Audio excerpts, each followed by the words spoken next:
السلام علیکم ورحمۃ اللہ وبرکاتہ نحمده ونصلي على رسوله الكريم اما بعد فاعوذ بالله من الشیطان الرجیم بسم اللہ الرحمن الرحیم فلا تقل لهما اف ولا تنهرهما قولا کریما وقل لهما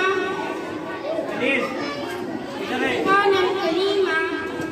سامعین کرام، حاضر جلسہ، میں نے جس آیت شریفہ کے مرد شریف حاصل کیا ہے اس کا ترجمہ ہے. انہیں اس وقت نہ کہو اور نہ انہیں جھٹکو اور ان سے نرمی سے بات کرو. معزز سنین، سامعین کرام، اساتذہ کرام اور میرے پیارے ساتھیوں، السلام علیکم ورحمۃ اللہ وبرکاتہ.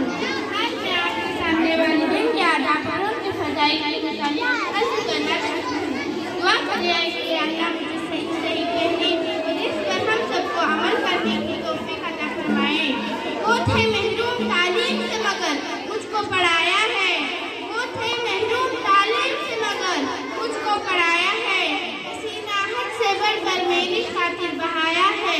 ماں باپ کا درجہ بہت بڑا ہوتا ہے، جن سے ان کی عزت کرو، ان سے سچی محبت کرو، خدمت کرو، ان سے ہمیشہ فرما برداری کرو. اللہ علیہ وسلم نے فرمایا، ماں کے پیروں تلے جنت ہے اور باپ جنت کا دروازہ ہے.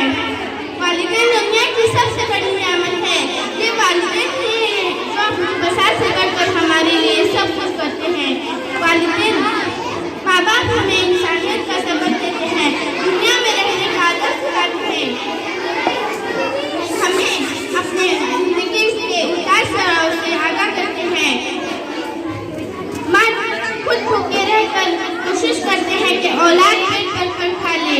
ماں جنم دیتی ہے تو باپ زندگی دیتا ہے. ماں چلنا سکھاتی ہے تو باپ دوڑنا سکھاتا ہے.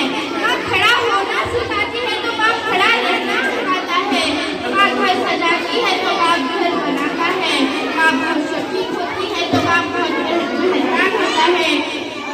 قرآن مجید میں یہ ارشاد ہوتا ہے کہ رب کا فیصلہ یہ ہے کہ اس کے سوا کسی کی عبادت نہ کرو اور والدین کے ساتھ محبت کرو. ماں باپ کو اللہ تعالیٰ نے کیا مقام عطا فرمایا. سبحان اللہ. اگر کوئی آدمی اپنے گھر سے یہ نیت لے کر نکلے کہ میں اپنے ماں یا باپ کو جا کر دیکھوں گا تو ہر قدم اٹھانے پر اللہ تعالیٰ اسے ایک نیکی عطا فرماتے ہیں اور اس کا ایک گناہ معاف کرتے ہیں اور جنت میں اس کا ایک درجہ بلند فرماتے ہیں. ماں باپ کے چہرے پر ایک محبت اور عقیدت کی نظر ڈالنے پر اللہ تعالیٰ اس آدمی کو ایک حج یا عمرہ کا ثواب عطا فرمائے رہتے ہیں.